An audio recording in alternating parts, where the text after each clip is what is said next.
Hello everyone, welcome back to Insomnia Protocol. Tonight, we have another terrifying horror story for you. Before we start, please subscribe to the channel, hit the bell, and leave a comment below. Now, get ready, and let's dive in. My wife brought home a wooden box from a thrift store on the west side of town, and she would not stop smiling the entire drive back, like she had won something at a raffle, instead of spending $4 on a piece of junk with a busted brass latch. Her name is Dana. She works part-time at a dental office downtown, and she has always had this habit of collecting strange things. Chipped teacups, old postcards from people who are probably dead now, a taxidermied bird she found at an estate sale that still sits on our bookshelf staring at nothing. I never thought much of it. Everyone needs a hobby, and hers happened to be filling our house with the belongings of strangers. The box was different, though. Even before anything happened, I remember standing in our kitchen watching her turn it over in her hands, running her thumb along a crack in the lid, and feeling something in my chest tighten for no reason I could name. It was just a box. Dark wood, maybe walnut, with a carving on the top that looked like a circle broken into 4 uneven pieces. No handle. No hinge that I could see at first glance. Just that busted latch holding it shut like it had been fighting to stay closed for a very long time. I asked her what was inside, and she said she did not know. The woman at the register would not open it for her. Said something about the shop policy on unopened estate items, that whatever was inside stayed the property of whoever bought the box first. Dana laughed about it the whole ride home. I laughed too. That is the part that still gets me. How normal it all felt. We live in a small rental about 20 minutes outside of Modesto, one of those houses built in the 70s with the popcorn ceilings nobody has bothered to scrape off, and a guest bedroom we never use because we cannot afford to furnish it properly. That room became the box's new home, almost by accident. Dana set it on the floor in there while she went to grab a rag to wipe off the dust.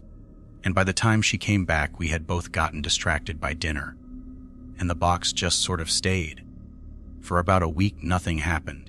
I want to be honest about that, because I know how these stories usually go, how people say the horror started the second the object came through the door. But that is not how it was for us. We ate dinner. We watched television. Dana went to work. I kept doing my job managing inventory for a hardware distributor 2 towns over. Normal life. Boring life. The kind of life you do not appreciate until you look back at it from somewhere much worse.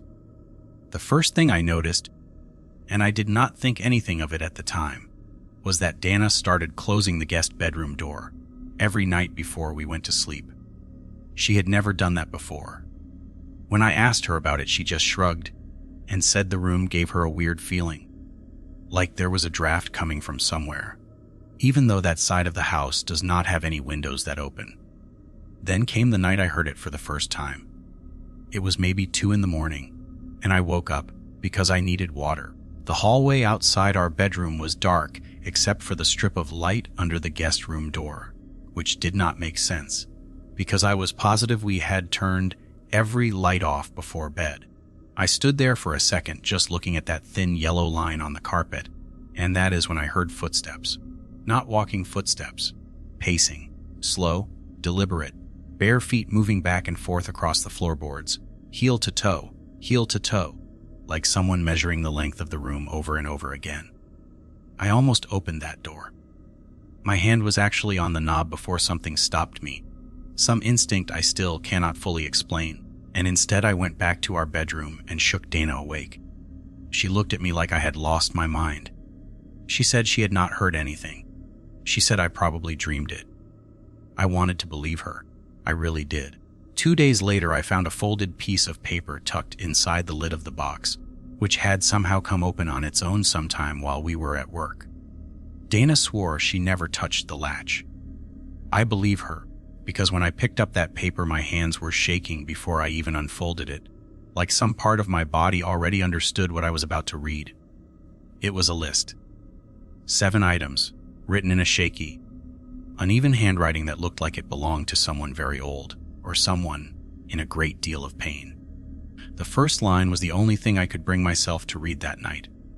It said not to enter the guest bedroom, where the item had been placed, and that if I ever heard the sound of bare feet pacing back and forth across the floorboards from inside, I needed to lock the outer door immediately and swallow the key. I laughed when I first read it, the kind of laugh that comes out when your body does not know what else to do. Swallow the key. What kind of a house rule is that?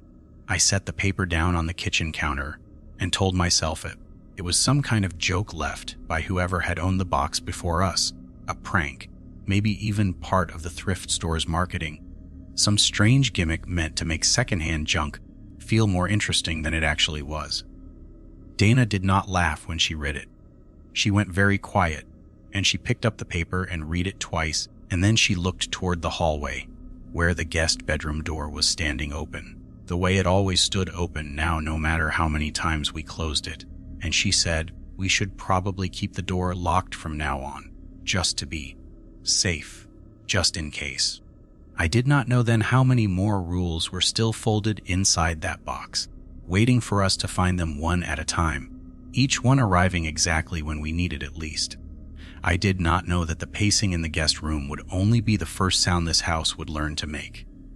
I did not know that in a few weeks I would be standing in that same hallway again.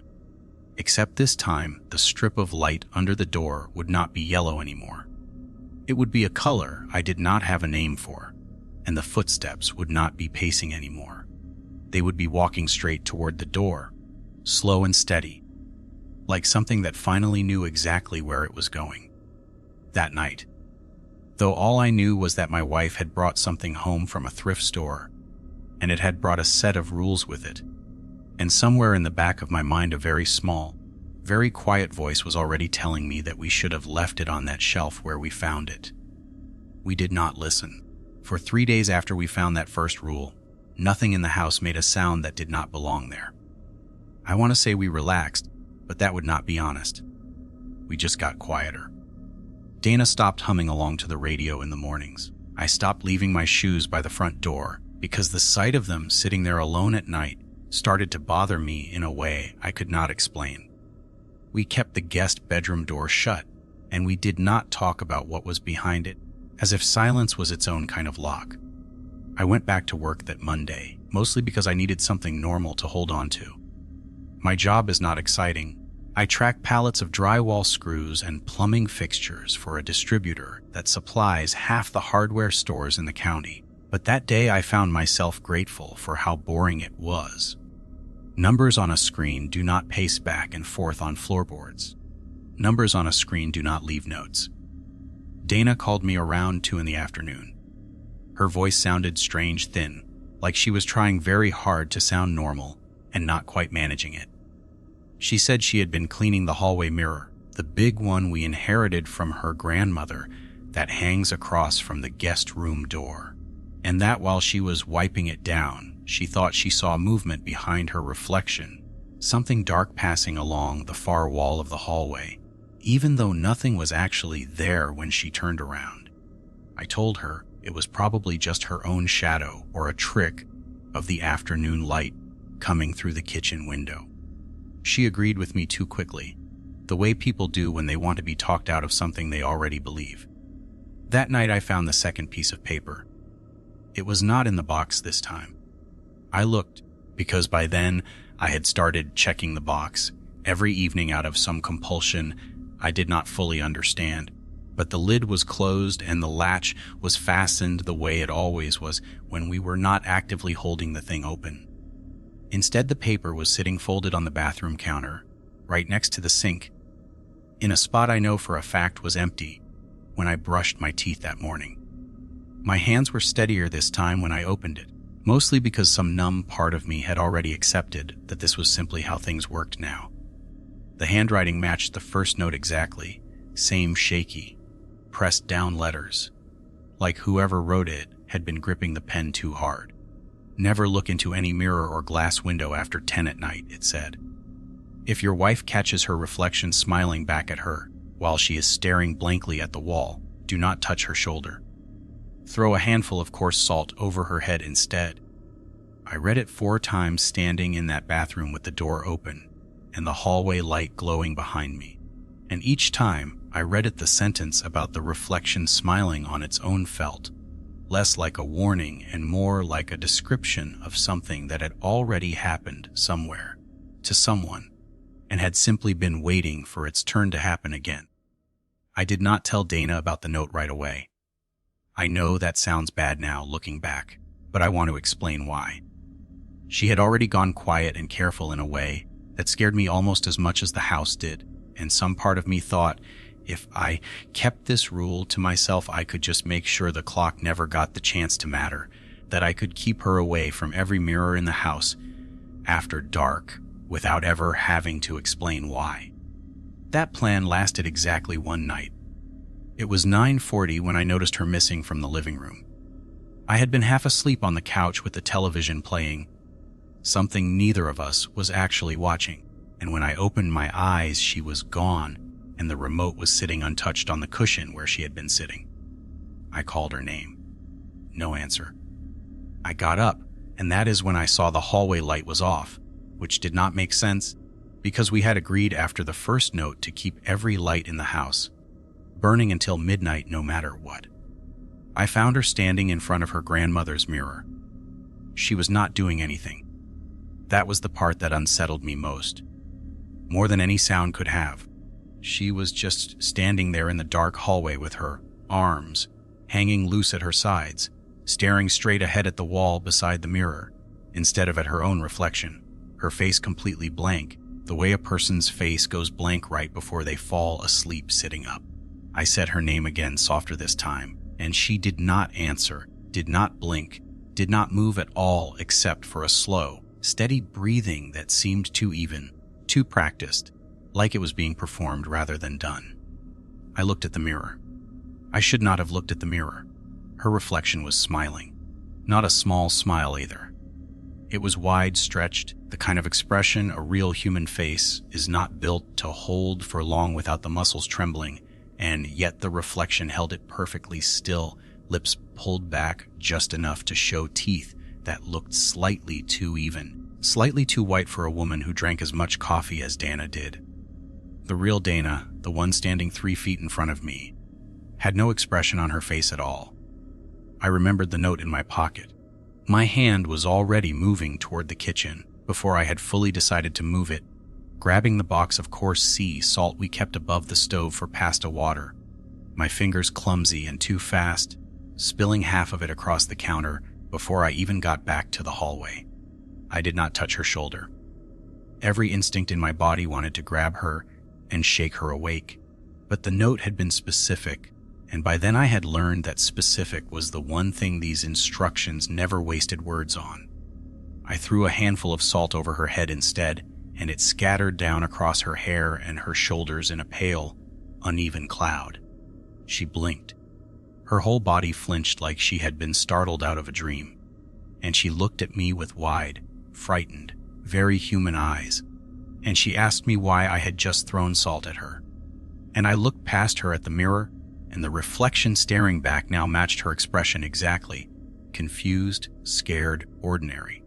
I did not answer her question that night. I just pulled her into our bedroom, and I sat with my back against the door until the sun came up, and somewhere around 4 in the morning I finally understood that whatever we had let into this house was no longer content to stay inside a wooden box in a room we never entered. It had learned the layout of our home. It had learned the sound of Dana's breathing, and it was starting patiently, rule by rule, to learn the shape of us. Neither of us slept much after the mirror. I spent most of that week researching things I never thought I would type into a search bar. Words like folk protections, haunted objects, thrift store curses, most of it useless, half of it clearly written by people who had never actually experienced anything and just wanted clicks. But somewhere in the noise, I found a phrase that stuck with me, something about certain objects carrying attachments that feed on attention, that grow stronger the more a household organizes its behavior around them. I did not tell Dana that part.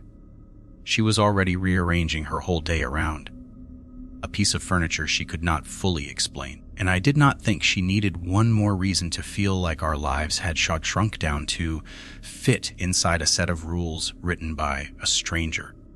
We had settled into something like a routine by then, if you can call constant low-grade fear a routine. Lights stayed on until midnight, because that had become an unspoken rule of its own, born out of the first note's insistence on keeping the house lit. We checked the mirror before walking past it. We kept the guest bedroom door shut and never spoke directly about what might be pacing behind it, though some nights I still heard it, faint, patient, unhurried, like it had all the time in the world, and knew we did not. It was a Thursday when the bulb in the hallway burst. I was standing almost directly underneath it, coming out of the bathroom, and the sound was so sudden and so loud in that quiet house that I dropped the glass of water I had been carrying, and it shattered against the floor at almost the exact same moment the bulb did. Two sharp cracks so close together it felt like one continuous sound tearing the hallway in half. Dana came running from the bedroom, and we both just stood there staring up at the empty socket. Little slivers of glass scattered across the carpet like frost, the hallway suddenly dimmer than either of us had seen it since we started keeping every light burning. My first instinct, the completely ordinary human instinct, was to go get a new bulb from the closet and screw it in before the dark could spread any further into the rest of the house. I actually had my hand on the closet door when Dana grabbed my wrist, and I turned to find her holding the folded stack of notes we had started keeping together in a kitchen drawer, her thumb pressed against a line near the bottom of the third page. All house lights must remain on until midnight. It read, "If a single light bulb bursts on its own, do not attempt to replace it. Light a single white candle, and sit in the center of the living room floor until the clock strikes 12:01. I want to explain how strange it is to stand in your own hallway holding a box of replacement bulbs, completely capable of fixing the small, mundane problem in front of you, and instead have to walk away from it because a piece of paper written by someone you never met told you not to." Every part of me wanted to just twist the new bulb into place and move on with the evening. But by then we had already seen what happened when a rule got ignored even once, even accidentally, and neither of us was willing to test what a second broken rule might cost us. We found a white candle in the drawer under the sink, one of the plain unscented ones Dana kept for power outages, and we carried it into the living room together. It was 11:40 at that point, which meant we had almost 20 minutes to sit on that floor waiting for midnight to pass, 20 minutes that felt longer than entire days had felt before all of this started. The house behaves differently with the lights dimmed. I do not know how else to describe it. Shapes that are perfectly normal during the day, the corner of the bookshelf, the shadow cast by the television stand, seem to shift their proportions slightly when there is only a single small flame pushing back against the dark. I kept catching myself staring at the same spots over and over, convinced something had moved there, finding nothing each time except the ordinary furniture of a life that used to feel safe. Dana sat close enough that our shoulders touched, and for a long time neither of us spoke. It was somewhere around midnight, close enough that I had started counting down the minutes in my head, when she finally broke the silence and told me something she had been keeping from me since the day she bought the box. She said the woman at the thrift store had not just refused to open it. She said the woman had actually tried to talk her out of buying it at all, quietly, almost apologetically, saying that the box had come in with an estate donation nearly 2 months earlier, and that every employee who touched it that week had complained of the same headache, sharp and sudden, right behind the left eye, gone the moment they set the box back down. I asked her why she had not told me that before. She said because it had felt silly at the time, because a headache is nothing, because she had wanted the box the second she saw the carving on the lid and did not want anything, including her own good sense, talking her out of it. I understood that feeling more than I wanted to admit. I had felt something pull at me too, standing in our kitchen that very first day, watching her turn the box over in her hands. Not a one exactly. More like recognition, The sense that this object had been looking for a house like ours long before it ever ended up on a thrift store shelf. The candle burned low as midnight came and went, and at some point the flame guttered sideways, even though every window in the house was shut, and there was no draft I could feel against my skin. Dana grabbed my hand at exactly 12:01, and I do not think either of us needed to say why. We just sat there another full minute, watching the little flame steady itself back into a straight line, before either of us trusted ourselves to stand up. When I finally did go to the closet for that replacement bulb, walking down a hallway that felt somehow longer than it had ever felt before, I noticed something I had missed in the panic of the moment. The broken glass on the carpet was not scattered randomly the way glass usually falls. It had arranged itself, whether by accident or by something far less accidental, into a rough, uneven circle, 4 jagged breaks cutting through it at even intervals, the exact same shape carved into the lid of that wooden box sitting quiet and patient in the room none of us ever entered. I swept it up before Dana could see it clearly enough to notice the pattern. I do not know if that was the right choice. I only knew that some knowledge felt heavier to carry together than it did to carry alone. And that night, standing in a hallway lit by nothing but a fresh bulb and the last dying warmth of a white candle, I decided I would rather be the one who carried it. I did not sleep the night after I saw the glass arranged into that shape, and I did not tell Dana why. I lay awake running through everything we had learned so far, trying to find some kind of logic underneath it. Some reason a dead stranger's estate would come packaged with warnings this specific, this deliberate. Rules do not write themselves for no reason. Somebody had lived with this thing long enough to learn its habits, and somebody had been desperate enough, or kind enough, or guilty enough, to leave a record of what they had learned folded inside a box before it ever reached a thrift store shelf. I started keeping my own notes after that, a small notebook I hid in my nightstand, not because I thought Dana would mind, but because writing things down in my own handwriting made them feel slightly more like information and slightly less like a nightmare I could not wake up from. I wrote down the dates the lights had gone out. I wrote down the exact time Dana had been standing in front of that mirror. I wrote down the shape of the glass. I was trying to build a pattern out of chaos, the same instinct that made me good at my job, except pallets of drywall screws had never once looked back at me. The knock came 4 days later, a Monday night, close to 11. 3 knocks, evenly spaced, slow enough that each one had time to fade completely before the next one started. Steady, patient.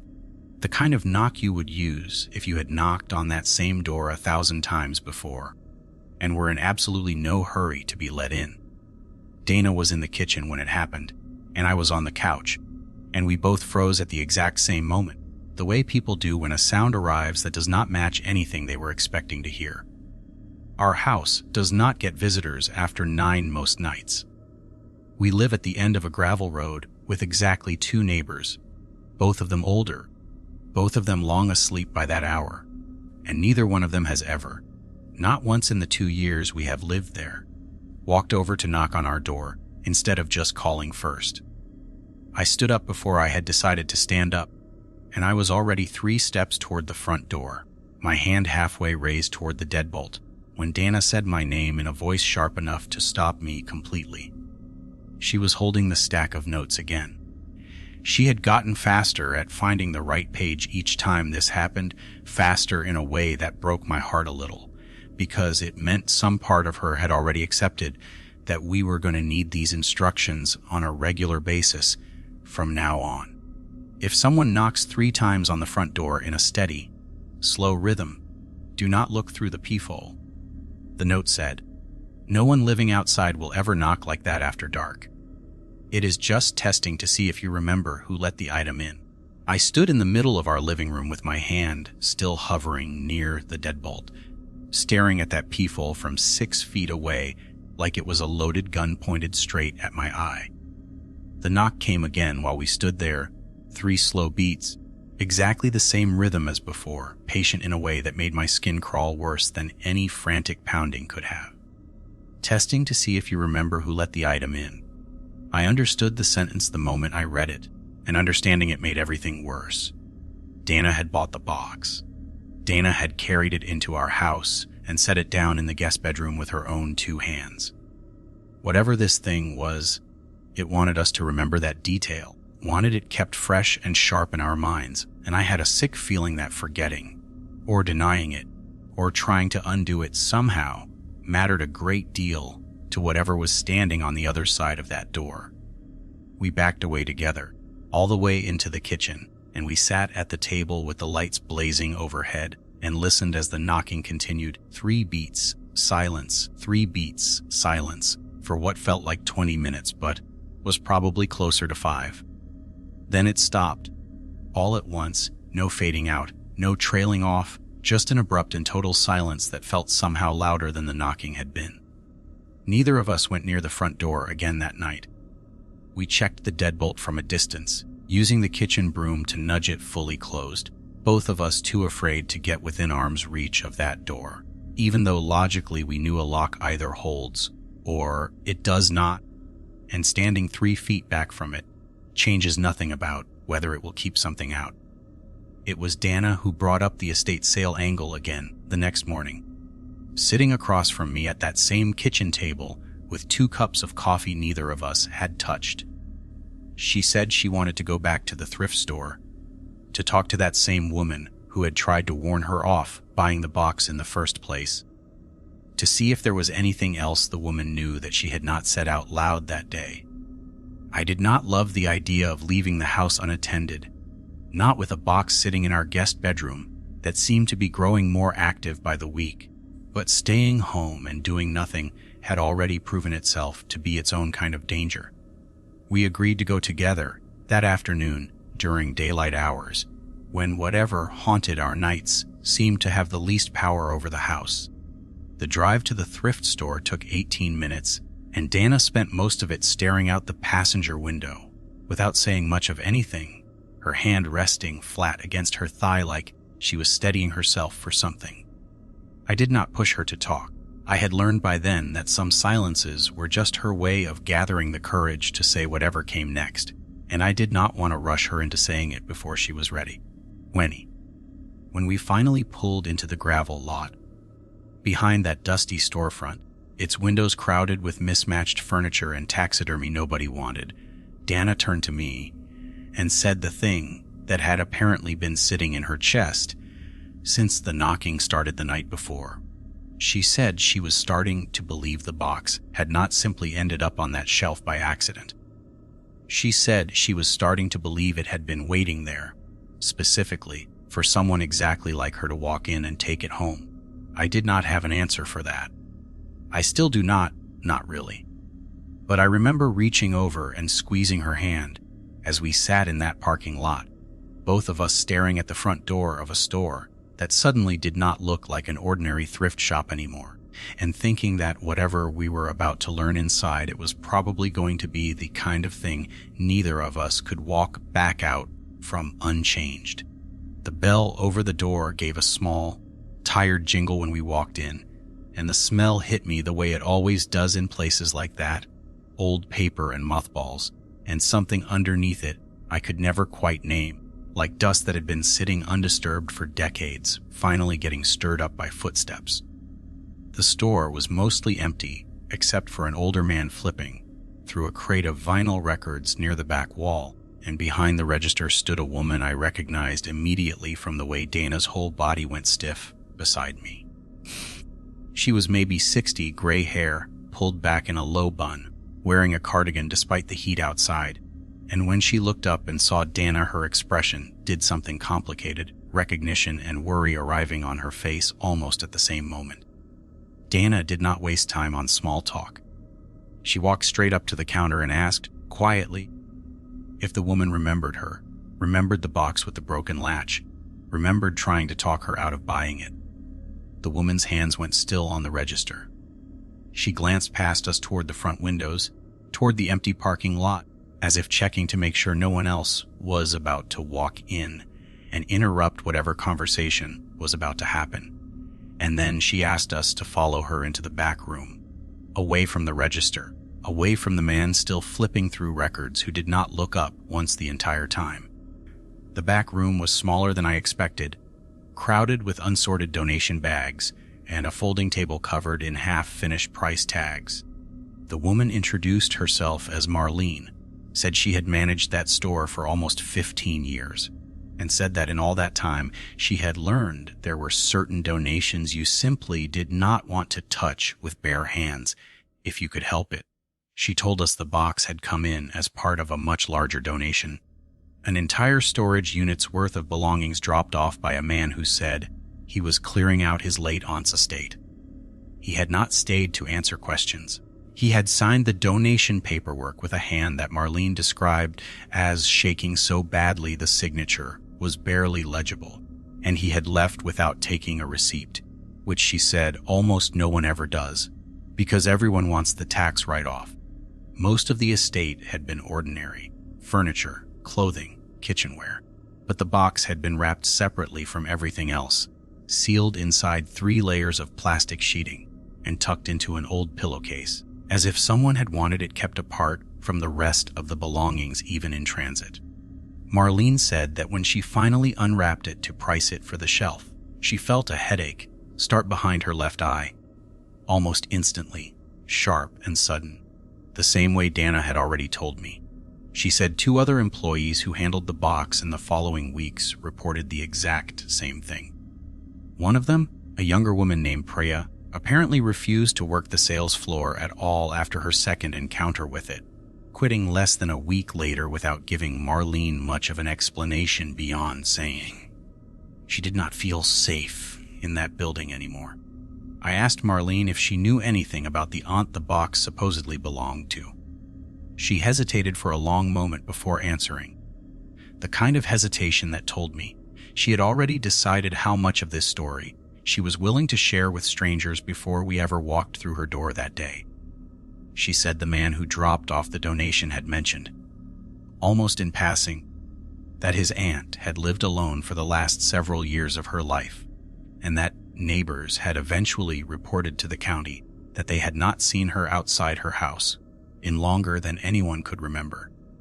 When the county finally checked on her, they found the house locked from the inside, every light left burning despite it being the middle of the day, and the aunt herself sitting perfectly still in a chair in her living room, alive, breathing, but completely unresponsive to anyone who spoke to her, as if whatever had been keeping her company in that house had used up everything she had left to give. She was moved into a care facility after that. The man mentioned she was still there, still alive as far as he knew, but that she had never spoken another word since the day they found her. Dana asked Marlene if she still had contact information for him or for the care facility where the aunt had been placed. Marlene said she did not, that the transaction had been handled quickly and informally, cash paid for a rush cleanout. No paperwork beyond the basic donation form the store legally required. She said she wished now that she had asked more questions at the time, but people bring in strange stories about strange belongings more often than you would think, and most of it turns out to be nothing more than grief talking. Families needing an explanation for loss that makes more sense than the plain, quiet truth that sometimes people simply fade. We thanked her and left, and I remember standing in that gravel parking lot afterward feeling like the ground under my feet had gotten slightly less solid than it had been an hour earlier. Dana did not say much on the drive home. Neither did I. There did not seem to be a version of that conversation that would have made either of us feel better. It was that night back home, with every light in the house burning the way it always did now after dark, that the 5th rule found us. We were in the kitchen making a late dinner. Something simple, pasta boiling on the stove, when the microwave clicked on by itself. No buttons pressed. No hand anywhere near it. Just a sudden hum filling the room, the little turnable inside spinning empty, the display counting down from a time neither of us had set. A moment later the faucet in the sink turned on as well, water running steady and untouched into an empty basin, and Dana's hand found mine under the counter's edge, before either of us had said a single word. We did not need the notes this time. We had memorized enough of them by then that certain instructions surfaced on their own the instant we needed them. Stay in your seat. Do not go into the kitchen to check. Whatever is standing by the counter is wearing your wife's oversized apron. Dana's apron hung on its usual hook by the pantry, the big yellow one covered in faded sunflowers that she had owned since before we met, and from where I sat at the table, I could see it swaying very slightly, the way fabric moves when something has just brushed past it, though there was no breeze in that kitchen, no window open, nothing that should have made it move at all. We sat perfectly still at that table for what felt like an hour, listening to the microwave hum and the water run, and underneath both of those sounds, something that might have been the soft, wet sound of bare feet standing on linoleum, patient, unhurried, close enough to the stove that I became suddenly sickly aware of the pot of pasta still boiling over untouched, steam rising into a kitchen that no longer felt like ours at all. The pasta finally boiled over. It happened fast, water hissing up over the rim of the pot and hitting the burner with a violent crack, steam bursting upward in a way that filled the kitchen with noise and heat all at once. And before I could stop myself, before I even had time to remember the rule sitting fresh in my mind from minutes earlier, my body was already moving. I was up out of my chair and across the kitchen with my hand reaching for the stove knob before Dana's voice even managed to catch up to me, sharp and frightened, telling me to stop. I did stop, but not soon enough. I was already standing at the stove, already close enough to the counter to see the apron swaying gently on its hook, already inside the boundary the rule had told me not to cross. Nothing happened right away. That was almost the worst part. I turned off the burner. I moved the pot off the heat, and for one long, foolish second, I actually let myself believe that maybe it did not matter. Maybe the rule had been more of a suggestion than an absolute line. Maybe the apron really had just been swaying from some draft neither of us could feel.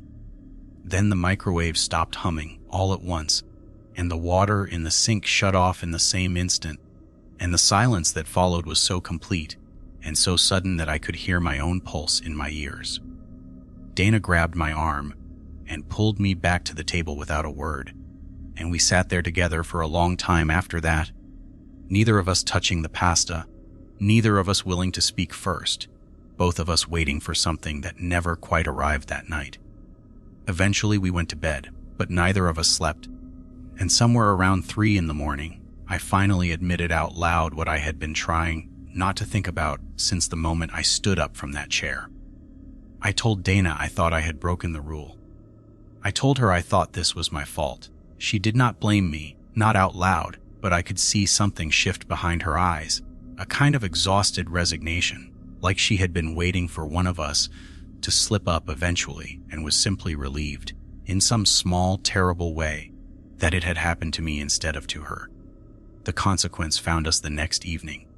I noticed it first, walking down the hallway toward the bathroom with my phone flashlight on, because the overhead bulb had started flickering earlier that day and neither of us had worked up the nerve to check whether that counted as bursting on its own.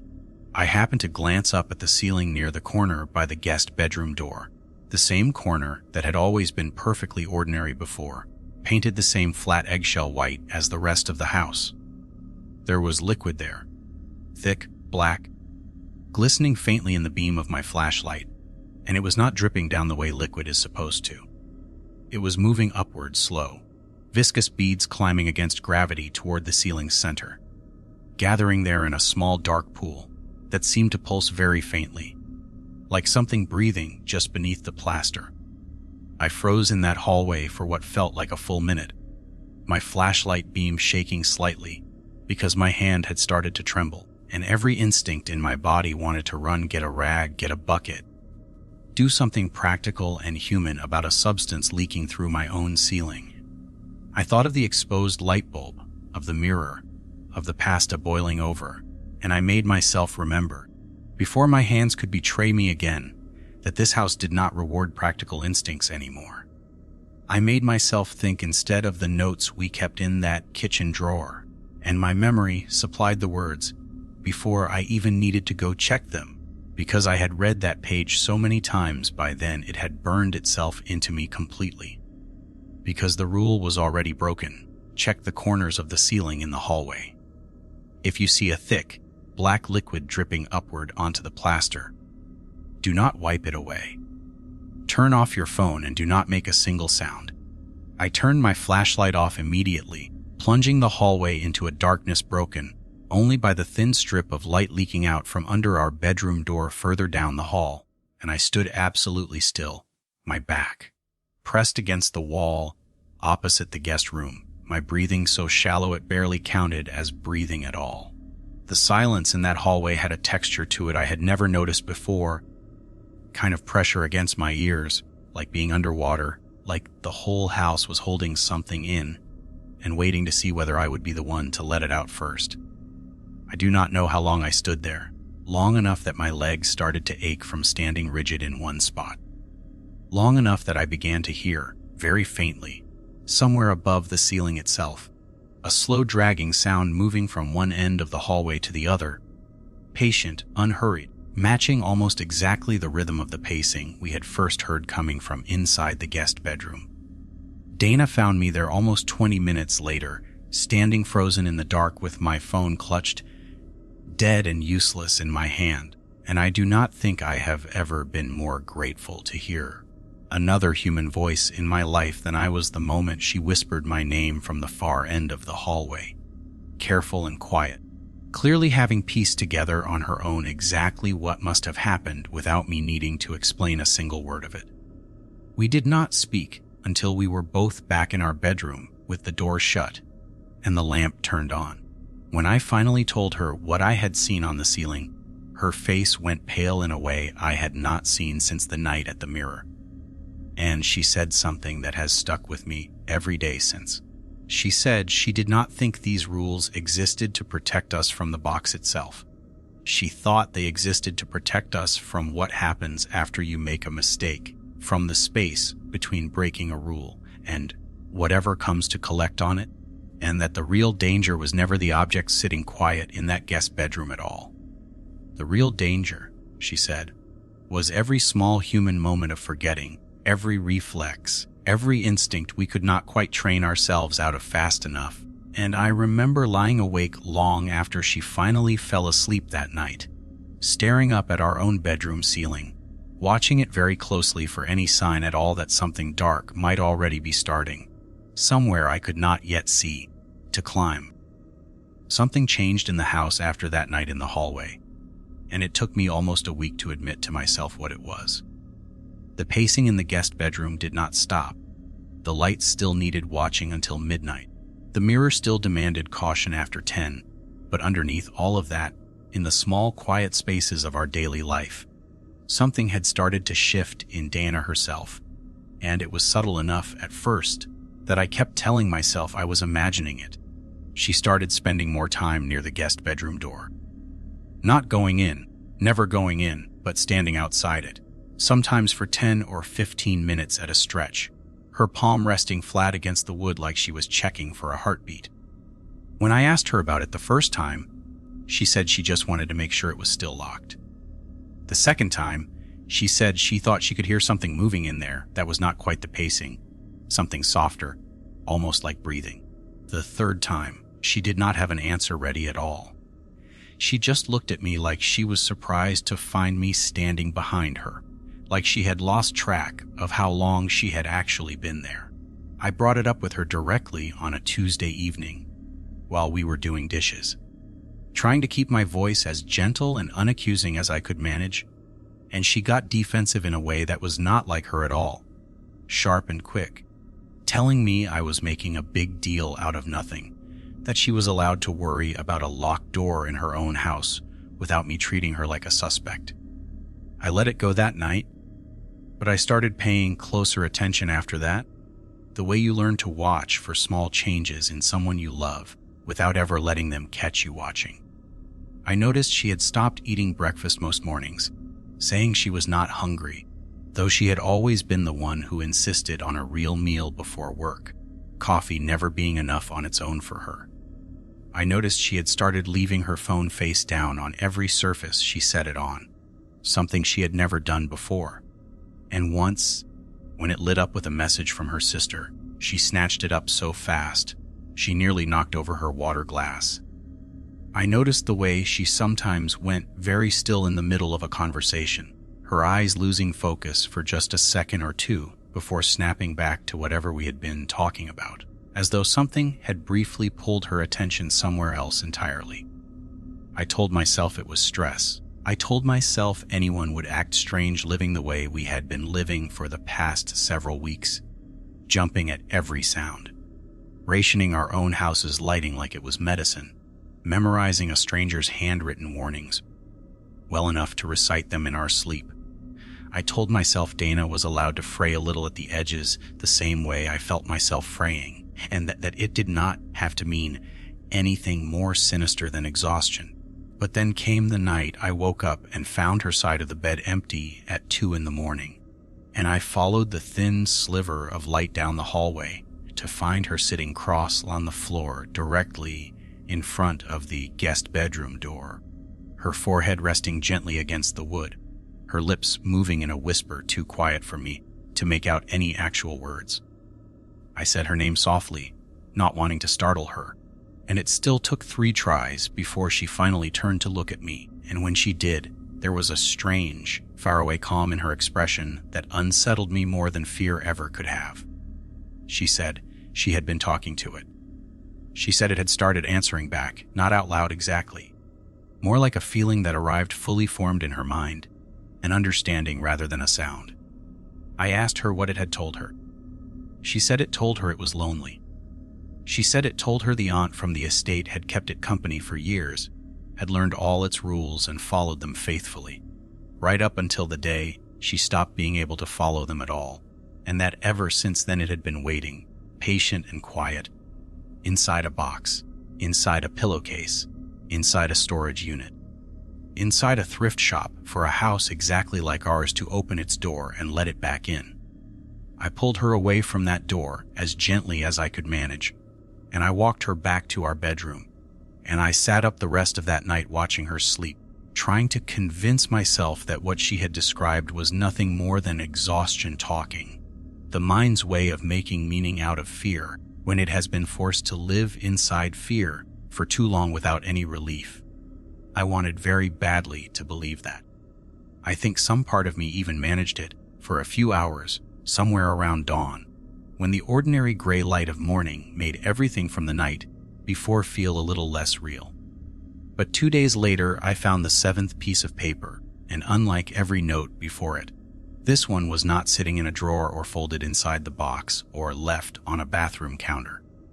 This one was tucked beneath Dana's pillow, on her side of the bed, in a spot I only discovered because I was straightening the sheets while she was in the shower, and the handwriting on it, though it matched every other note we had found, felt different somehow when I finally made myself read it all the way through.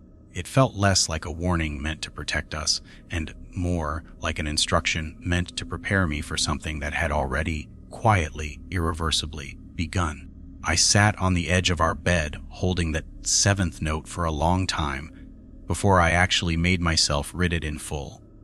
I could hear the shower still running down the hall, the pipes ticking faintly the way they always did when the water heater kicked on, and I remember thinking how strange it was that the house could still sound so ordinary in that exact moment, so unremarkable, while I held a piece of paper that felt like it weighed more than anything I had ever picked up before.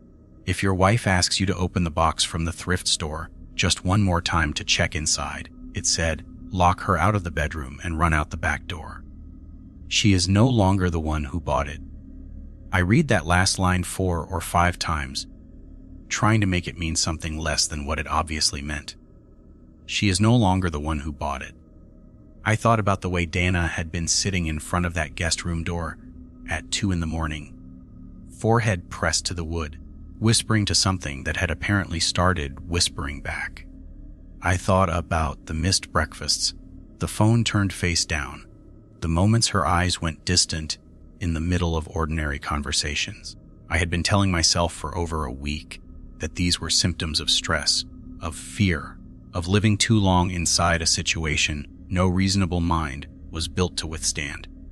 Reading that note, sitting there on the edge of our bed, with the shower still running, I understood for the first time that I might have been wrong about which direction the danger was actually coming from. I folded the note and put it in my pocket, and when Dana came out of the bathroom wrapped in a towel, drying her hair with a smaller one draped over her shoulders, she looked so completely like herself again, tired but present, asking me what I wanted for dinner in a voice that sounded exactly like the woman I had married, that I almost convinced myself the note had to be about someone else's wife, some other house, some other story entirely. I did not tell her what I had found. I want to be honest about how much that decision has haunted me since, how many nights I have replayed it wondering if keeping that secret was protection or cowardice. But at the time it felt like the only thing I could do. If the note was right, if some part of her really had started slipping under whatever influence lived behind that door, then telling her outright felt like handing over information to something that was no longer entirely her. For the next several days, I watched her more closely than I had ever watched anyone in my life. I cataloged every small shift in her behavior with the same obsessive attention I had once given to inventory spreadsheets, searching for patterns, searching for the moment I would need to act on that final rule. Some days she seemed almost entirely normal, laughing at something on television, complaining about a customer who had been rude to her at the dental office. And on those days I let myself relax just slightly, let myself hope that maybe the worst of it had passed. Other days were harder to explain away. She started referring to the box differently, no longer calling it the box or the thing from the thrift store the way she had in the beginning, but calling it him, casually, the way you would refer to a person.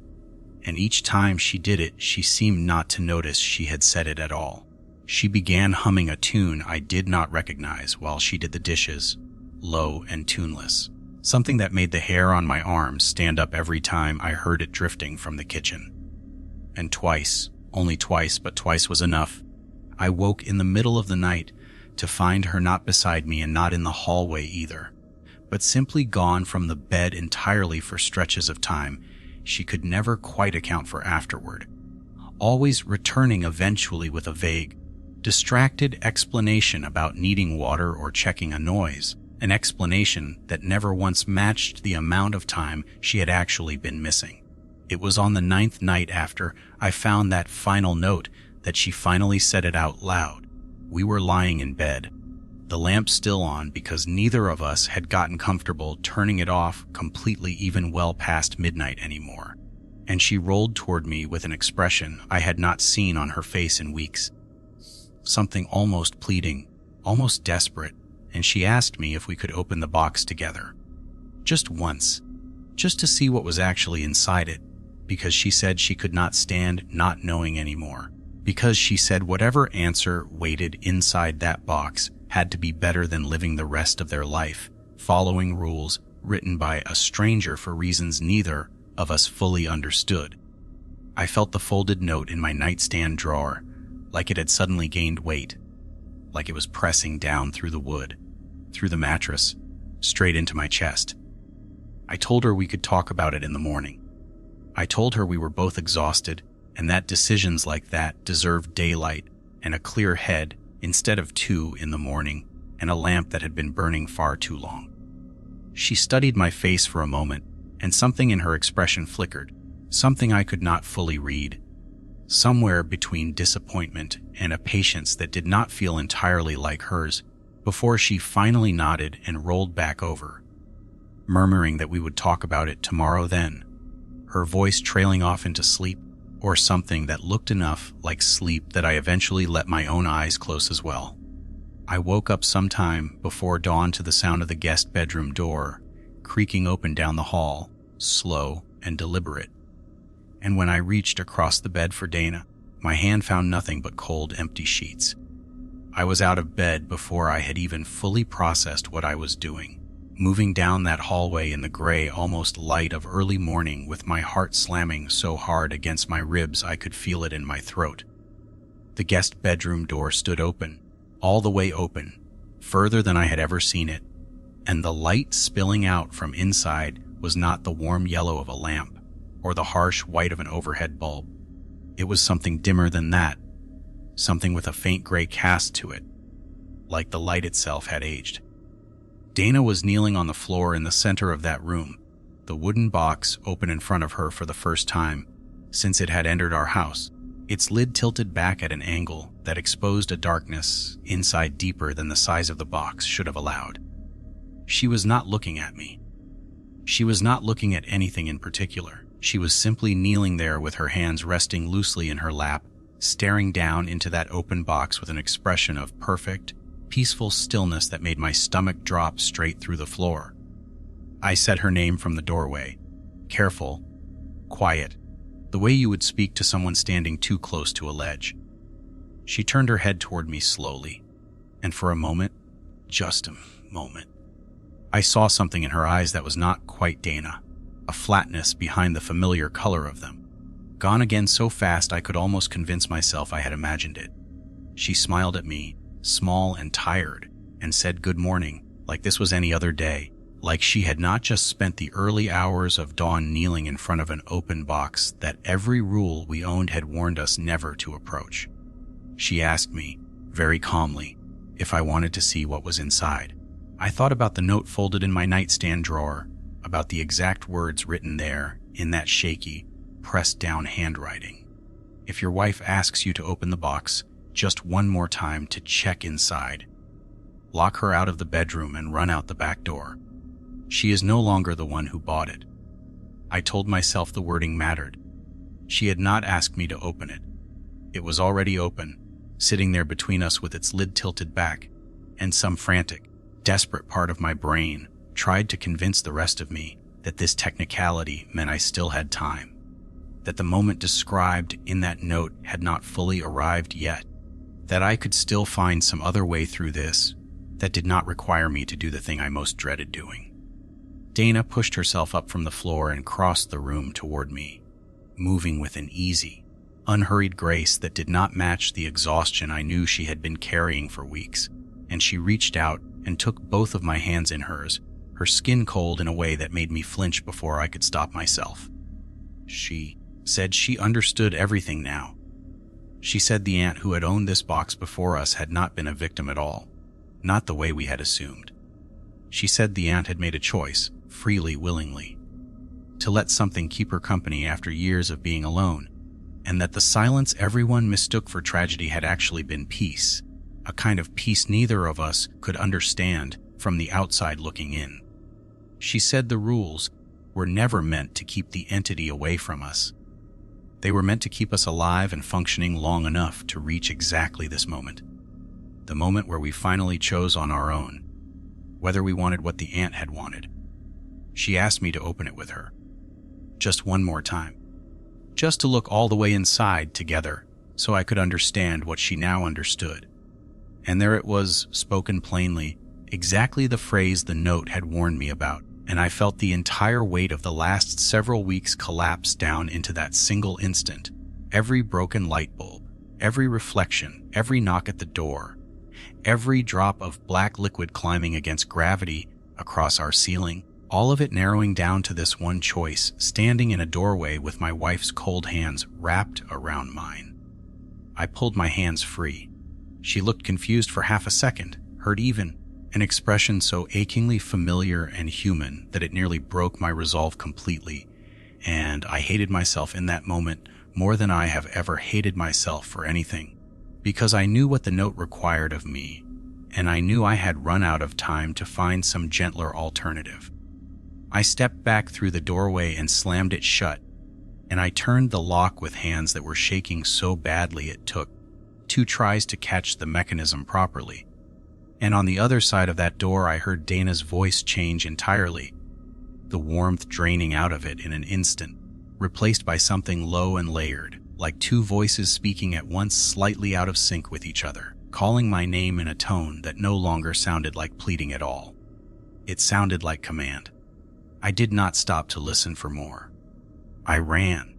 I ran down that hallway past the mirror, past the spot on the ceiling where the black liquid had climbed only days before, past the front door where 3 slow knocks had once tested whether I remembered exactly what I now understood with total clarity, and I hit the back door at a dead sprint, fumbling the latch, throwing it open into the pale gray light of a morning that had not yet decided whether it wanted to be day or night. And behind me, from somewhere deep inside that house, I heard the guest bedroom door shudder once against its frame, hard enough to rattle the pictures on the hallway wall, followed by a silence so total and so sudden that it felt like the whole house had simply stopped breathing. I stood in the backyard for a long time after that door shuttered, barefoot on wet grass, watching the house from a distance like it was a stranger's home I had wandered onto by accident. Every window still glowed with the lights we had never once turned off, and against that glow the whole structure looked less like a house and more like something holding its breath, waiting to see what I would do next. I did not go back inside. I want to be honest about that, because I know how it sounds. A husband standing in his own yard, while his wife is locked inside a bedroom with something that used 2 voices at once to call his name. But the note had been specific, the same way every note before it had been specific, and I had already learned the hard way what happened when specific instructions got treated like suggestions.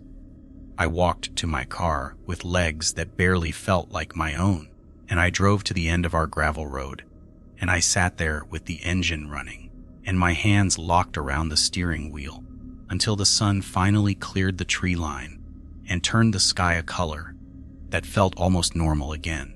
I called the police around 7 that morning, though I still do not fully know what I told them. Some version of a story about my wife having some kind of breakdown, about strange noises in the house, careful enough to sound believable, vague enough that it would not get me sent somewhere with padded walls of my own. 2 officers went in ahead of me while I waited by the patrol car, and when they came back out, one of them was pale in a way that made my stomach drop before he said a single word. The guest bedroom was empty. Not empty in the ordinary sense, not a room where Dana simply was not present. The wooden box was gone from the floor.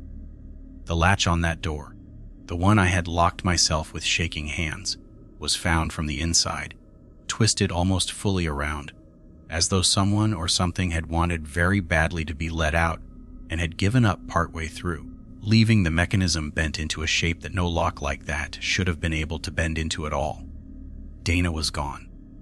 I spent the following weeks doing everything a person is supposed to do when someone they love disappears. I filed reports. I answered questions from officers who grew steadily more skeptical of my vague, careful answers. I drove back to that thrift store more times than I can count, only to find it permanently closed. A faded paper sign taped inside the glass door thanking customers for years of business, no forwarding information, no explanation, Marlene nowhere to be found no matter how many neighboring businesses I asked. I do not know, even now, exactly what happened inside that room after I ran. I have my theories, built from 7 notes written in a dead woman's shaking hand and from weeks of living inside rules I never asked to learn. But theories are not the same as knowing, and I have made a kind of uneasy peace with the fact that I may never get to know for certain. What I do know is this. 6 weeks after that morning, I received a padded envelope in the mail with no return address, postmarked from a town 2 states over that I have never once visited in my life. Inside was a small folded note in handwriting I recognized instantly, and beneath it, wrapped in the same kind of plastic sheeting Marlene had described from that original donation, sat a photograph. It showed a woman sitting in a chair, hands folded neatly in her lap, staring directly at the camera with an expression I can only describe as calm. The same peaceful stillness I had seen on Dana's face kneeling in front of that open box on the last morning I ever saw her. I do not know for certain that the woman in that photograph is Dana. The image is old, grainy, the edges yellowed with age in a way that suggests it was taken decades before Dana was even born. But the eyes are hers. I have looked at that photograph more times than I am willing to admit. And I am certain, in the quiet, private way you become certain of things you can never actually prove, that those are my wife's eyes looking back at me from a picture that should not exist. The note beneath the photograph was short. It said only that some doors, once opened even partway, never fully close again, no matter how many locks you turn or how many rules you manage to follow correctly. It said the aunt was not the first, and Dana would not be the last, and that houses have a way of remembering which of their former residents were kind enough, patient enough, willing enough to let something back in when it came asking. I moved out of that house within the month. I could not bring myself to sell it outright, could not bring myself to hand that structure over to some unsuspecting family with children who might one day wander into a guest bedroom out of simple curiosity. So instead, I pay a property company to keep it boarded up and empty, lights running on a timer that switches off promptly at midnight and back on again before dawn, an arrangement that costs me more each month than I probably should be able to afford, but one I have never once considered stopping. I still keep that photograph in my nightstand drawer, in the same spot where I once kept a note that told me to run, and some nights, when I cannot sleep, I take it out and look at those familiar eyes staring back at me from a version of my wife I will never fully understand. And I think about the woman at that thrift store all those weeks ago, the tired resignation in her voice when she said people bring in strange stories about strange belongings more often than you would think. I think about how she never once told us the aunt's actual name. And I think about how, even now, I have never thought to ask. The house still stands at the end of that gravel road, dark most hours except for the lights that click on each evening right on schedule. And I like to believe that somewhere inside it, behind a door I will never open again, something is still pacing, patient and unhurried, waiting the way it has always waited, for the next person willing to bring it home.